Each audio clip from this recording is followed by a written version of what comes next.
Welcome to Small Spark Theory. This podcast is designed as a collection of thoughts, ideas, and practical tips on using marginal gains to help your agency new business endeavours. Small Spark Theory is created and hosted by me, Lucy Mann of Gunpowder Consulting.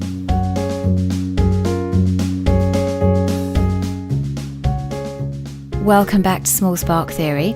I'm delighted to be hosting another one of our international podcasts today, and I'm really excited because this is a really old friend of mine, Pip Stocks, who's joining me not in the pod today, but over Skype. So bear with us on the sound quality. So Pip and I worked together about 100 years ago in London. Pip's now in Australia, so this is very early morning for her. It's late night for me. But Pip runs an agency called Brandhook, and I really wanted to get her to talk to us on Small Spark Theory because it occurred to me that the examples of how Pip has been marketing her business are I have been recommending to my clients again and again over the last 4 or 5 years at least. So I'm delighted to welcome Pip Stocks all the way from Melbourne. Hi, Pip. Hi, Luce. How excited. I nearly got a tear in my eye thinking about us playing around in London together. Yeah, that was, I think, scarily, it was the late 90s, I think. Kind of mid to late 90s. I think it was almost 94, 95. Yeah, it was. We were very naughty anyway. We're dreadful fashion. I try not to think about what we were wearing back then. Oh my God, I thought I was so ahead of myself and so fashionable. But yes, I agree. Sometimes I look back on my photos and think, maybe I should have actually thought about that outfit. Best not think about it now. So Pip, it would be really good for our listeners if you could just tell us a little bit about your career and from those heady days back in the 90s in London through to now, and what led you to set up Brandhook. So I'm a Melbourne girl, so I studied in Melbourne, actually studied marketing and psychology. I did think I might be a psychologist, although now I've worked out I probably am. It was in the early 90s where there were no jobs hanging around for graduates in Australia, so everyone left. Most of us went to London. We thought we were going on a backpacking tour, and some of us stayed a bit longer than expected. For me, it was 10 years. So in that time, I, hung out in agencies, started my career working in new business for agencies, and then got a job with one of those. It was more of I suppose in the old days, you'd call it a direct marketing agency. Then worked up into Saatchi's and then went on to grey advertising, running a lot of Procter & Gamble business, which was really where I really learnt a lot of my trade, I think. And then went on to Virgin Energy as a marketing manager for a couple of years, got bought by London Electricity, and then thought I'm either living here forever or it's time to go home. So I came home. And it was funny when I came home to Australia because I was pretty up myself at that point, having spent 10 years in London and all these big brands and fantastic people. And I thought I'd be snapped up in a second. And when I started talking about being a brand strategist, a lot of Australian recruiters looked at me and thought, would you like to go and work for a communications department in Telstra? So I realised at that point that I'm a born entrepreneur and I'm not sure corporate would suit me very well. So I actually started working for Cara, which was a small agency here, and it's a London agency, quite famous in London, but it was quite small in Melbourne. And the guy running it, a beautiful man called John Neal, actually asked me to start the strategy department. So I almost built Brandhook then, because I took all of the skills and tools that I had learnt over those years and developed this strategy department. And then I had babies and I had a client that asked me to do some work for her. So the next thing I know, I'm knee-high in nappies and typing on a computer in my dining room to help this client understand their customers and build a strategy for them. And really, that's where Brandhook was born, when my first Ollie was 4 months old. So I suppose, having taken all of those bits of learning through all those years, I was able to kind of, build something to start with. Anyway, Brandhook has had a lot of incarnations since, but yeah, it enabled me to build something that it was mine, that I'd learned, that I was able then to help clients with their customers and their strategy. Brilliant. So One of the things that I find interesting is that your experience, as you said, it spans, got starting in new business, and then with certainly those kind of below the line agency, and then kind of full service above the line agencies, but then client side as well. So you had a real kind of the full spectrum of experience, obviously, as well as your marketing study. And I'm wondering how that combined to when you were shaping how you were going to market Brandhook for getting new clients. I mean, I worked for Lovell Vass Body, which was LVB that became part of the Draft Group. And I look back on those days now and I think, God, I wish I'd taken a little bit more notice of my early days in London, to be honest, because what they were doing at that time was so revolutionary, really. I mean, they were talking about, customer footprints and, really personalised and using data to understand customers before, we could actually do any of these things, So I suppose, we position ourselves, Brandhook, as one of our visions is to help our clients become more intimate with their customers. And I think that early experience of even LVB helped me shape the concept of true personalisation and true intimacy. And so that's something that we just really believe in now. And you don't really take notice of it when you're doing it. You don't consciously go, oh, I'll write that down because I'm going to think about that when I'm nearly 50. But you do actually, it all just kind of forms who you are. And I think when you look back, you can say that was interesting. It actually went in somewhere.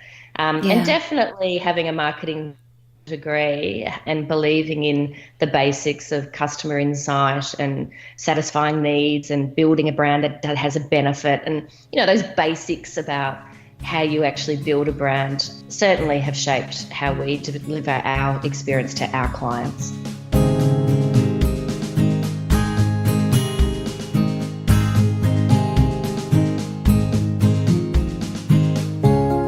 One of the reasons that I wanted you to come on here and talk to our listeners is because of closing the gap. So I saw you probably, was it 3 years ago when you came to London and you did that presentation? I reckon it was 2015, early 2015. Yeah. I remember it was in January. It was a really cold January breakfast talk. Yeah. And I remember you gave a presentation. I can remember it really clearly because the reason I can remember it is because I've repeated it so many times to different clients. Say, this is what you need to do. And you explained in a really clear way that there was because of the way that digital had disrupted all the marketing channels, that the brands that were winning are the ones that were finding a way to close the gap. So, this gap had opened up between brands and their consumers because of the digital disruption. But the brands that were doing really well were the ones that were finding a way through that. And they were finding different ways that they could start to close that gap. And I think you said, we've identified 10 different ways that businesses are doing this. I'm going to show you 5. And if you're interested in knowing the others, you can come and talk to me, which was...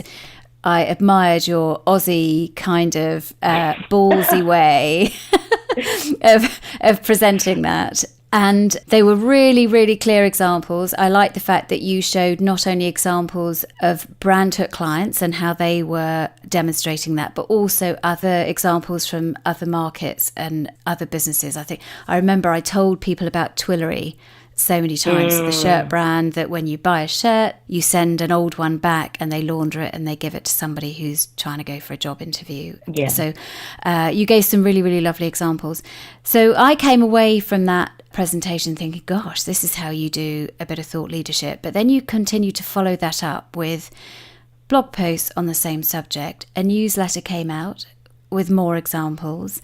And then there was a podcast that followed that. So there was a series which I think was, did you do it in partnership with CMO magazine? Yeah, so it is an interesting piece of thought leadership, because I think it was a frustration that we were having as well. We were looking around saying, look, consumers are behaving already in line with these disruptions, so consumers were already changing their behaviour and were doing things differently because, consumer behaviour and people's behaviour is that we do adopt to changes actually really well. But the construct of most businesses, particularly the big corporates, weren't allowing them to satisfy those new changes in behaviour. And we were frustrated in a way about going into clients and saying, look, this is how consumers are behaving. How can you shift the way that you're dealing with them and your experience to satisfy those needs? Because if you don't, someone else will. And so we kind of targeted a few thought leaders and marketers and people we knew, people we were working with and people we weren't actually, to say, look, what are you doing to deal with this? Some of you are corporate, some of you are entrepreneurs. And we were, as you said, we started off with the thought and presented that as a piece of thinking. We then went out to say, well, this is interesting. People are responding to this well, as you did. So we're on to something here. Because we actually had created a couple of other topic conversations as well. There was another one called the Emergence of the Entrepreneurial Consumer, which is also a speaking topic that we've talked about. But the Closing the Gap one really resonated with people because I think even marketers were finding it frustrating. Yeah, we basically, as you say, we kind of came up with it as a piece of thinking, came up with ways to handle it, spoke about it, wrote about it, blogged about it, tweeted about it, LinkedIn about it, and then said, let's actually build a podcast series. So then went and had these conversations with thought leaders to find out what they were doing, to not only support the 10 things, but also to find out, actually new things as well. So it helped shape our thinking too.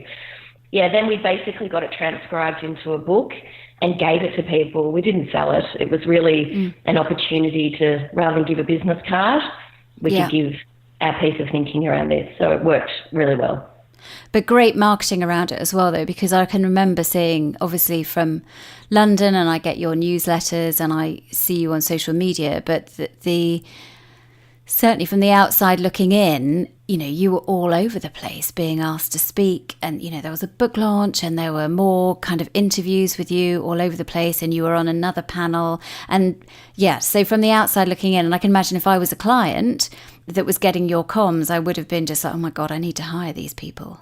It's an interesting one on that, because sometimes I don't know whether people pick up the phone in that way. I think they definitely respect you. You definitely build your reputation, and your current clients definitely love that you're doing that, and they feel very confident in you because you're able to have kind of quite big conversations. It makes them feel good about working with you as well. And look, I got a lot of people saying, I need to talk to you, I need to talk to you, I need to talk to you. So it definitely did that. Yeah, it was definitely very successful from creating a lot of awareness and a lot of traction with the market, and internationally as well. I got a lot of my old mates from the Londons going, what are you doing, Stocksy, over there? It looks amazing. So I got a lot of feedback there too. That's good. And I should point out as well to listeners that, because quite often when we talk about taking a piece of thinking and then, using it as a campaign piece, lots of agencies say to me, yeah, but it's great for a big agency, but it's hard when you're a small agency. You did this how big was Brandhook at the time when you started that process? We were about 15 people, and I had a business partner. My job was to promote and develop the business. So I suppose there was a little bit of luxury there in that there was two of us. I don't have a business partner anymore. We consciously uncoupled. So now that I'm on my own, I've reset the business. We're repositioned slightly and growing again, which is great. We're developing products and models and frameworks, which is this year's all been about pioneering. I can tell you about some of those because I think they're an important part of marketing as well. So it is me as the kind of driver of it. So I have real sympathy for that comment because it is hard. But I suppose what I have been able to do is it's my job. And so in my week, I have to siphon off time to do that job. So when I'm asked to do things internally or we get busy or whatever, I have to just block out that time to say I'm not available. And it's in my diary, and it's usually a Monday morning, and I focus on some of this thought leadership, and that's what I do. And it's a part of my week, and everybody knows that that's what I do. I'm wondering if you were If you were starting a new agency tomorrow, or if you were advising somebody who's struggling with a small agency to try and make some headway in new business and marketing, what would your top 3 tips be for kind of marginal gains, for getting a bit of impact? I think that it's very important that people have a very clear point of view about what they think about things. So what is your point of view about whether it's your category that you're in or the agency's job that it's fulfilling? What do you really think about what's going on? And you basically need to be you don't need to be aggressive with that point of view, but you certainly need to have a very clear point of view so that when you're on a speaking tour or a panel, you say, well, this is actually what we think. And so, for example, Brandhook have a very clear point of view around the importance of customer intimacy and how we believe that the more intimate you are with your customers' needs and wants and pain points, the more intuitive you are about building a great customer experience. For lots of our clients, we build customer typologies. If you have a typology, we give her a name. Her name's Mary. You can actually look at a product or a dress or a shop window or even a service innovation and say, that's not going to work for Mary, but if you tweak it like this, she'll love it. Because everyone in the business is part of a brand experience and everyone in the business needs to know what's important to Mary or John or Frank or whoever it is you're talking to. So you need to have a very clear point of view and stick to it. The second thing is it needs to be really meaningful. Like, it's okay for you to have a point of view about something, but is that what your clients agree with or not agree with, but are also thinking about? So it needs to be really meaningful, and you need to think about what's going on in the world we live. What is the cultural context for that meaning and to give that real meaning? And we're living in a world with lots of change. We've got incredible, right-wing conservatism, and we've got a rebellion with young people and activism. We've had Me Too. What is what you're thinking and feeling in relation to these big cultural shifts? Because things change and we see that and we see attitudes change. So have a clear point of view, be really meaningful. And the last thing I'd suppose is that just be really targeted and focused. Don't try to solve everybody's problems. Focus on a category or a client type or a need or something so that you can really actually do what you do and do it really well and really finesse your craft so that as you grow and take on new clients and new categories and new types of problems, you've actually nailed it in your first instance. And that's where you can actually you can probably afford to make some mistakes in that early phase because you're just really trying to focus and finesse your own craft. And because I'm a pain in the ass, Lucy, I'm going to give you a fourth. Okay, good. The fourth one is then bang on about it. So if you have a clear point of view, it's meaningful because it's relevant with today's culture. You're being really focused and targeted to start with. Then just market the bejesus out of it. Go have your keynote, turn that into a newsletter, blog about it, hashtag other people on Twitter that are saying the same thing and have conversations with them there. We turned it into a podcast, it then turned into a book, but it was the same topic, but we actually it was like wringing out a shirt. We just created this shirt and kept wringing it and washing it and turning it over until we felt like we had that we actually felt like that there was a cultural shift then, and that topic then no longer became relevant.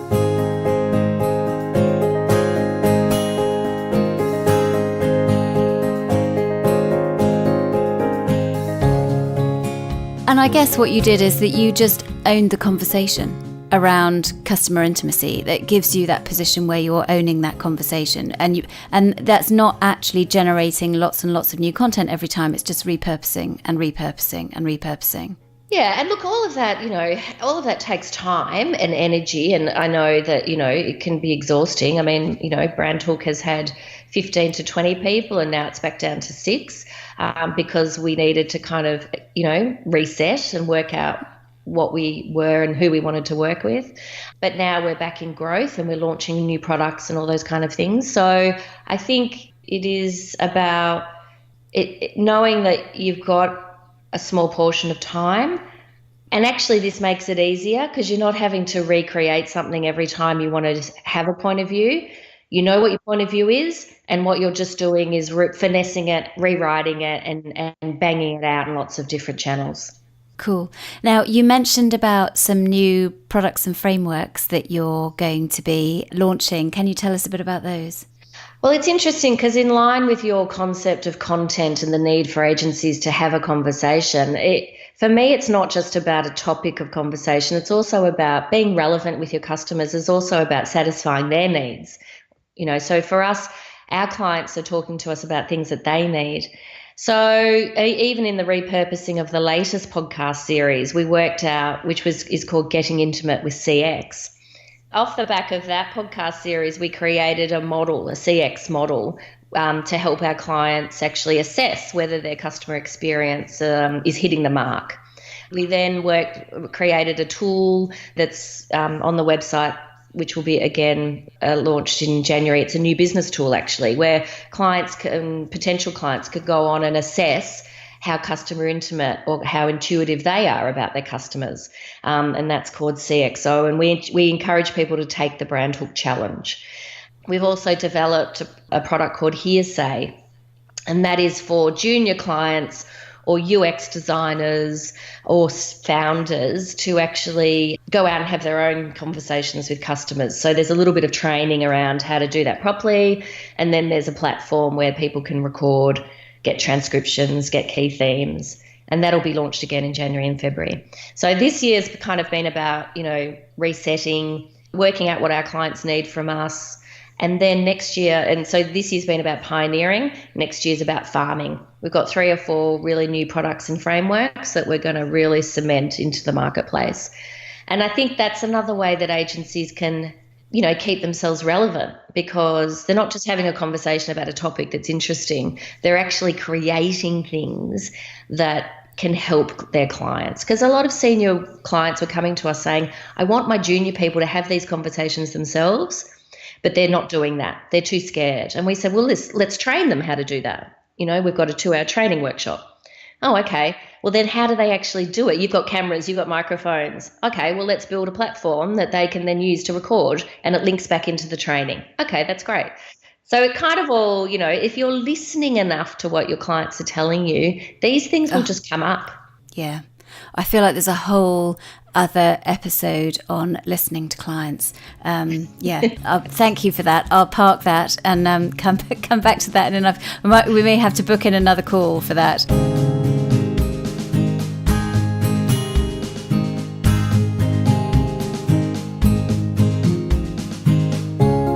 So I would like to find out from you, in the years where you've had this very varied career, crossing continents and crossing the agency and client divide, what's the best piece of advice that you've been given? It was actually a recent piece of advice. Because I'm an entrepreneur and a natural creator, I love creating things. One of my mentors recently said to me, Stocksy, you need to know when to pioneer and you need to know when to farm. And so it's almost like now I'm thinking about years. So this year's been about kind of resetting and pioneering and listening to clients, developing products and conversation pieces. And next year's farming. I'm not going to create anything more. I'm not allowed. I've been told I'm going to get a slap on the wrist. And it's going to be about cementing and farming those products so that, the business then can make money from those things that we're doing. Because we are a commercial business and we need to make money, and I've got to pay what keeps me up at night sometimes is knowing that I have to pay 6 people's salaries and, help them live the life that they're living. So, I can't keep going on creating things. It's got to be a point where you actually say that's great. That is a fabulous idea. It satisfies one of your clients or some of your clients' needs. Now it's time to farm that. And I think that is part of the, okay, we've got a story to tell. I'm now going to go and tell that story in lots of different ways. So I'll be doing more of that, probably another podcast series next year. But yeah, farming the stuff that we've got. I love that advice. I'm going to steal that. That's really good. In fact, thinking about that, I've probably spent 2 years farming, but this is a big pioneering year coming up, which is quite exciting. Ooh. More of that later. I would also like to know which book or film or TED Talk or inspiring person you would recommend to our listeners. Yeah, it's funny with that inspiring person thing because I never really, I mean, there's lots of people that I love and I find that have really affected me in my career. But, you know, I'm not one of those people that says, oh, you know, X person has changed my life. But there are a couple of things I think are interesting. So Kara Swisher is an amazing tech journalist. She's been around for a very long time, and she has a podcast series called Recode Decode that I listen to, and it's just very interesting because, again, it's kind of there's a lot of American politics in it, which is fascinating as well as a curious person. But she also talks a lot about what's happening in the tech category, which, you know, building your own products. I think it's really interesting. And it's Recode Decode, and I listen to that a couple of times a week. But there is actually a book that I really love, which is called Small Data by Martin Lindstrom. Brilliant. Thanks, Pip. Well, we'll add a link to that book, which we'll be giving away to one of our lucky listeners. You know what to do. Just join in the conversation on #SmallSparkTheory on Twitter, at Gunpowder Tweets. We will pick a winner and send a copy of Small Data. We'll add a link to the podcast that you recommended, and of course we'll send put through a link to your website so any of the listeners can go and check out Hearsay and find out what it's all about. Well, it's been really lovely chatting, and we'll maybe get you back to have another conversation about, listening to clients. Yeah, watch this space. In the meantime, Pip, have a brilliant week and really lovely to talk to you. Yeah, you too, darling. I miss you. Take care. Bye. Bye. Bye. You have been listening to Small Spark Theory, brought to you by Gunpowder Consulting. Join in the conversation on Twitter at Gunpowder Tweets, #SmallSparkTheory. The podcast is created and hosted by me, Lucy Mann. Our editor is Claire Aban, and our producer is Isabel Jarvis. Music is provided by Juke Deck, available at jukedeck.com. For more information and to download further episodes, head to our blog at gunpowderconsulting.com. And if you like what you hear, head to iTunes and leave us a star.